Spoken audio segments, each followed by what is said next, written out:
In view of the complications involved in understanding the concept of democracy, we focus on the basic features of democracy, which will help us in distinguishing democratic government from the non-democratic government. To learn the basic concept of democracy, we take an imaginary example. Let us imagine a territory situated far away from the civilized world and populated by small size of population. People in the territory are living in disorderly manner. In such a situation, each one will be thinking of betterment of himself and his own interests. There will be fights over the means of food, firewood. Livestock of weaker will be snatched away by the stronger ones. Rule of might is right will prevail in the group. Conflicting interests will make everyone suffer. It will give rise to rivalry, competition, and disputes amongst the people. People will need protection and internal order. When the internal security is endured, there is a fear of external aggression. So people will need protection from foreign aggression as well.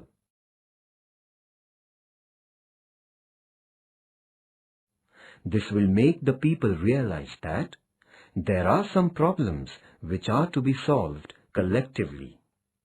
So they will come together and discuss their problems and the remedies to them. Gradually, they will form themselves into an organized group.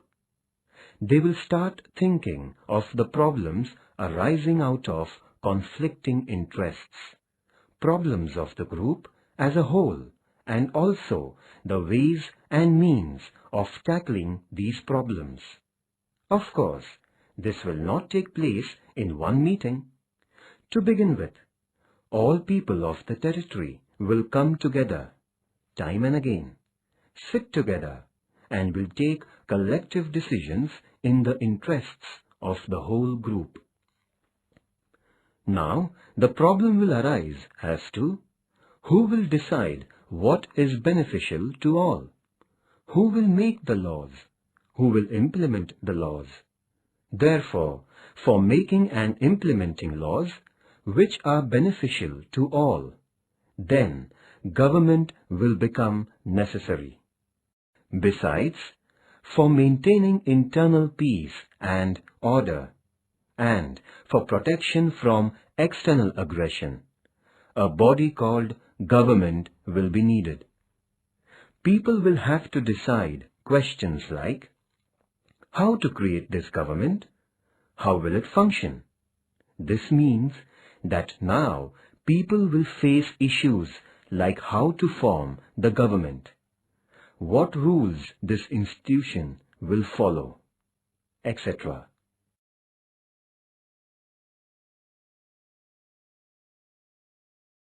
In the beginning, all people of the territory will come together to take collective decisions to solve problems before them. But with the passage of time, population will increase and it will become difficult for all people to participate in the decision-making process. Even if they could, they will not have time, the desire and the skills to take part in all the decision.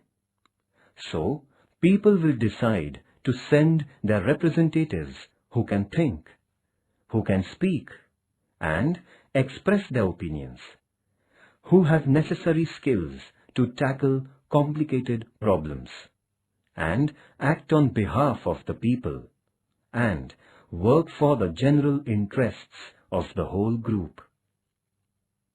A few people who are representatives of the whole group will form a governing body and rule over the group.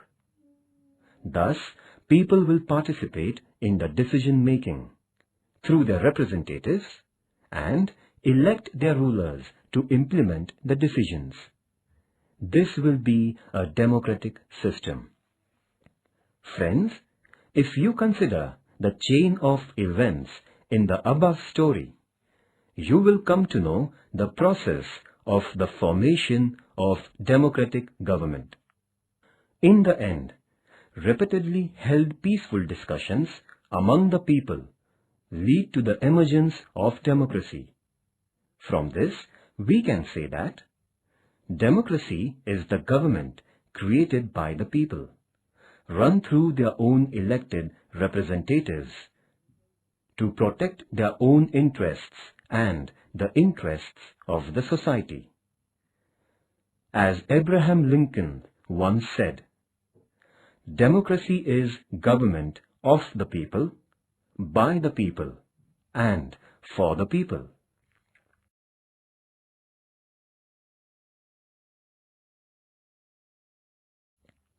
Here we have described how democracy can emerge.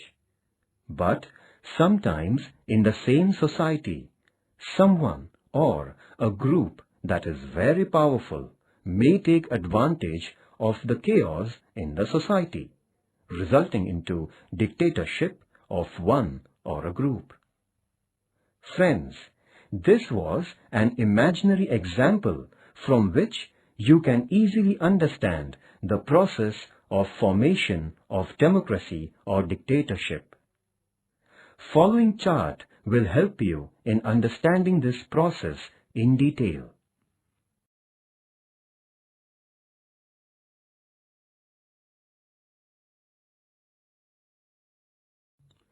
Now, let us understand the meaning of democracy by studying some basic features of democracy.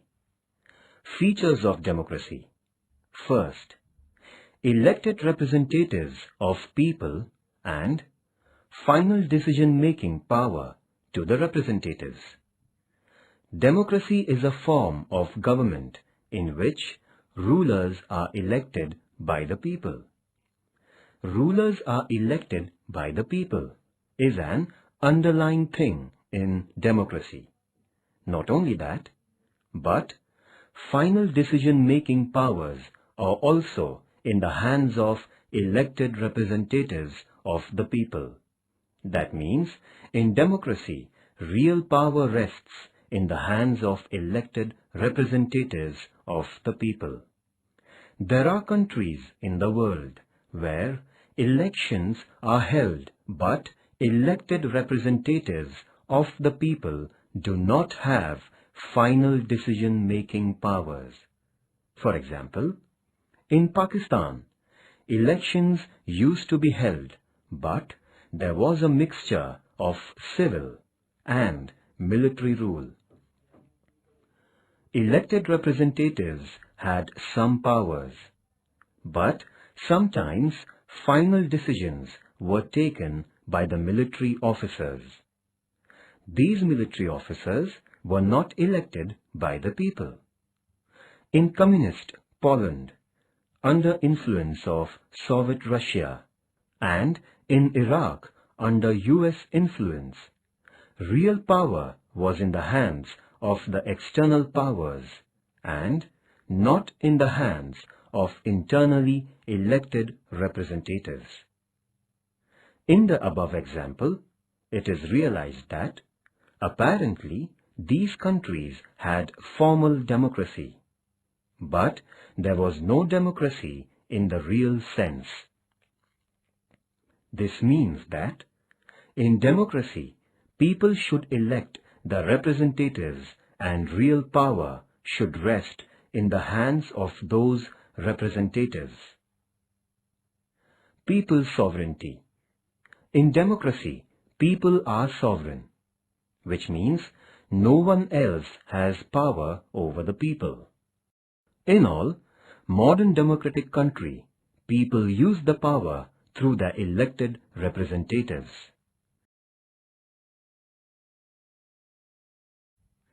Second, free and fair elections. If any country is a democratic country, then the citizens of the country must have the freedom of electing their representatives. Elections in free and fair atmosphere are essential in democracy. In countries like China, elections are regularly held, but in respect of the elections, the conditions are not conducive to free and fair elections. In China, elections are regularly held after every 5 years for electing their parliament, but only members of Communist Party of China are allowed to contest elections. So, government in China is always formed by the Communist Party.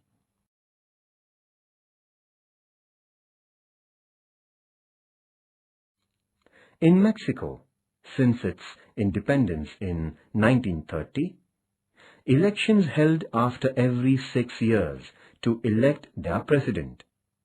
Until 2000, every election was won by Institutional Revolutionary Party. Under the pressure of Institutional Revolutionary Party, government officers, teachers and even the media forced the people to vote for the ruling party. So, opposition parties did contest elections, but they could never win before 2000.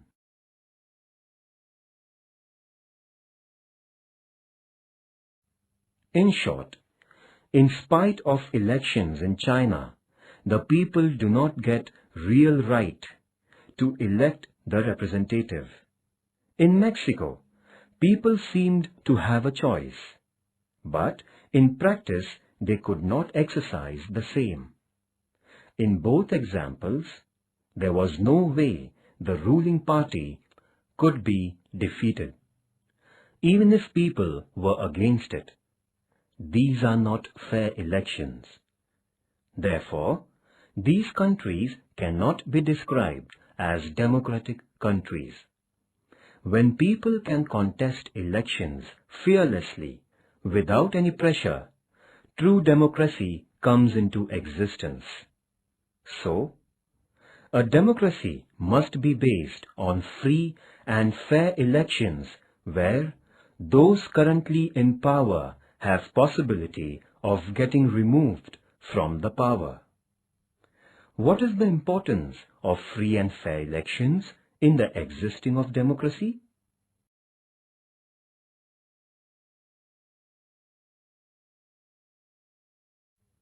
Third, universal adult franchisee with each vote having equal value. Holding elections is a necessary condition for existence of democracy. The principle of universal adult franchise is accepted almost all over the world. Every adult citizen must have equal right to vote. Elections in democracy will be meaningless if equal right to vote is denied to the citizens. Democracy is based on a fundamental principle of political equality. However, there are many countries where equal right to vote is denied. Such countries cannot be described as democratic countries. For example, in United Arab Emirates, women have no right to vote. In Estonia, citizenship rules are framed in such a way that people belonging to Russian minority find it difficult to get the right to vote. In a democracy, each adult citizen must have one vote and each vote must have one value. In Fiji, the electoral system is such that the vote of an indigenous Fiji has more value than that of an Indian Fiji. The principle of democracy, namely, elected representatives of the people, is not practiced fully in such countries.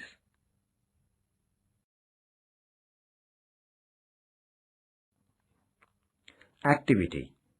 Discuss in the class What is universal adult franchise? Why it is important? Fundamental rights and protection of freedom. In democracy, fundamental rights of the citizens are respected. Similarly, different freedoms are given to the individuals. For example, freedom of thought, freedom of expression, freedom to form association, freedom to criticize, freedom to approach the courts for protection of rights, etc. are same important rights. Similarly, all citizens must be equal before law. In a democracy, government cannot do whatever it likes, simply because it has won elections. Though the majority rules in a democracy, democratic government has to respect the rights of minorities and guarantee their protection. In democracy, elected government has certain rights and responsibilities assigned by the Constitution and the law.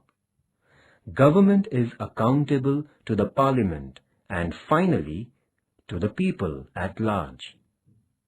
Thus, a democratic government rules within limits set by Constitution and citizens' rights. Activity. Democracy is power of majority which respects minority. Discuss.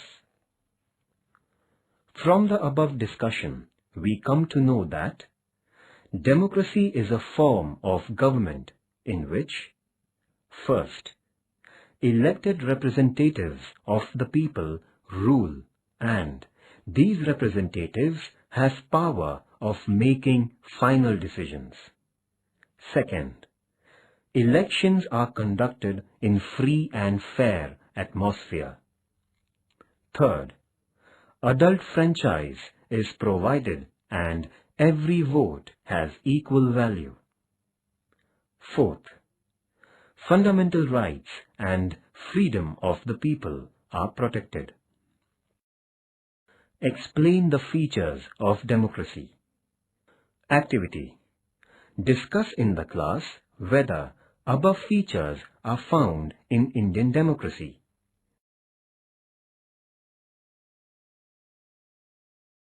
Chapter 5. Democracy. We live in an age in which democracy fascinates the people. To speak of democracy is politically fashionable, so much so that even dictators or autocrats want their rule to be described as democratic. Democracy has expanded during the last 100 years to more countries in the world. More than half of the countries in the world today are democracies. The term democracy is known to all, but perhaps no one can define democracy in a sentence or two. The term democracy. The term democracy is drawn from two Greek words, demos meaning people and kratia meaning power. Thus, literally, democracy means the power of the people.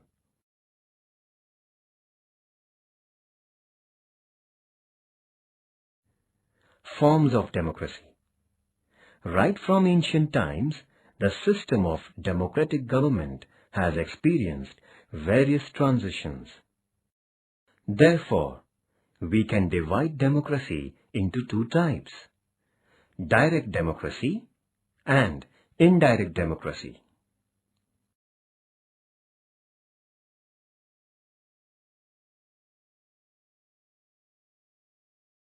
Direct democracy. Democracy based on the direct participation of citizens is known as direct democracy. It was in existence in Greek city-states, particularly in Athens, 4th and 5th century BC.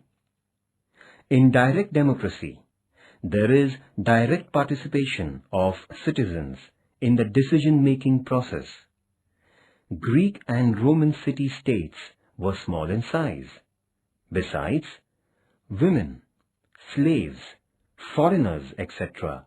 did not have status of citizenship, so citizens also were small in number. Public issues were also not as complicated as they are today. Therefore, citizens used to resolve public issues with discussions and mutual consultations. In direct democracy, people could directly rule over themselves. That means people were sovereign in real sense. In modern times, population has increased. Similarly, public issues also are getting complicated. Therefore, direct democracy has become impracticable.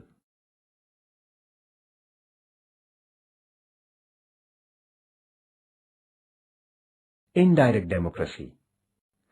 In modern nations, because of large territory and population, direct democracy could not survive. In modern democratic nations, all citizens do not take active part in the affairs of the government. Citizens elect their representatives who can think, speak, and act on behalf of the people, and make decisions and implement policies. The democratic form in which elected representatives run the government is called indirect or representative democracy. In states like England, the USA, France, and India, there is indirect or representative democracy. Representative democracy means a democracy in which government is formed from amongst the elected representatives of the people. Since citizens express their views not directly but through their representatives, it is called indirect democracy.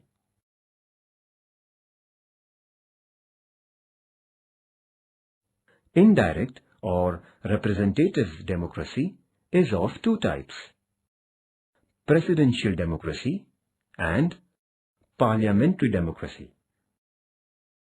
In England and India, parliamentary democracy is in existence, whereas presidential democracy exists in USA and France. The problem with indirect democracy is that a very few people take real interest in political affairs or study political and other problems. Most of the people have practically no interest in government. This is particularly seen in the case of developing countries. Even then, participation of all citizens in governmental affairs is not possible today. Therefore, indirect or representative democracy is inevitable.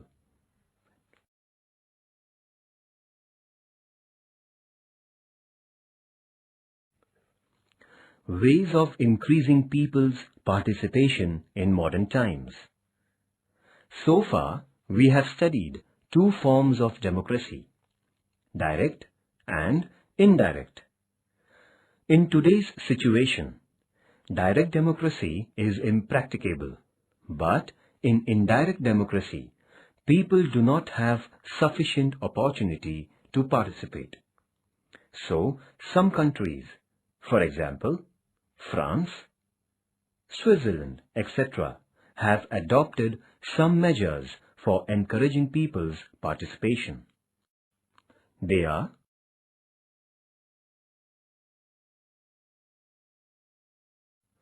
first, recall, to call back the representatives. In indirect or representative democracy, people's representatives are elected, and these representatives rule for a specific period of time.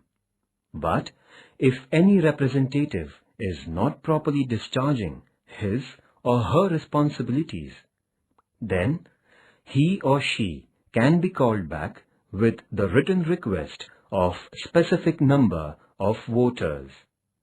This is an effective way of putting control over the representatives. This method is adopted in Switzerland and in some states of America.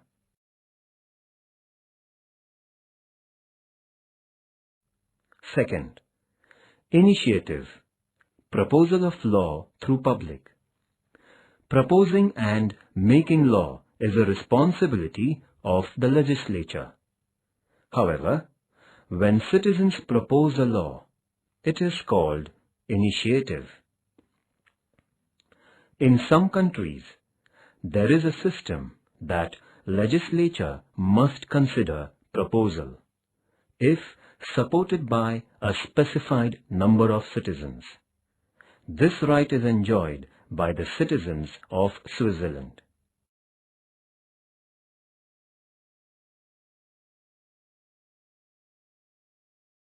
Third, referendum, to take opinion of people on public issues.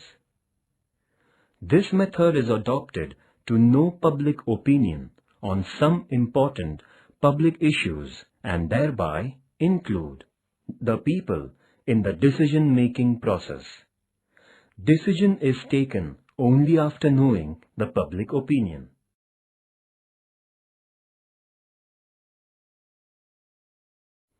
Fourth, plebiscite, people's opinion on proposal of law. Many times the terms plebiscite and referendum are used synonymously. Opinion of the people on political, social, or economic issues is taken through referendum. However, method of plebiscite is adopted to get approval of citizens on the law passed by the legislature. This is called plebiscite. For example, in Australia, plebiscite is needed for amending the constitution. Activity: organize a debate competition on Democracy in India, a successful democracy. Collect information on parliamentary democracy and presidential democracy with the help of your teacher.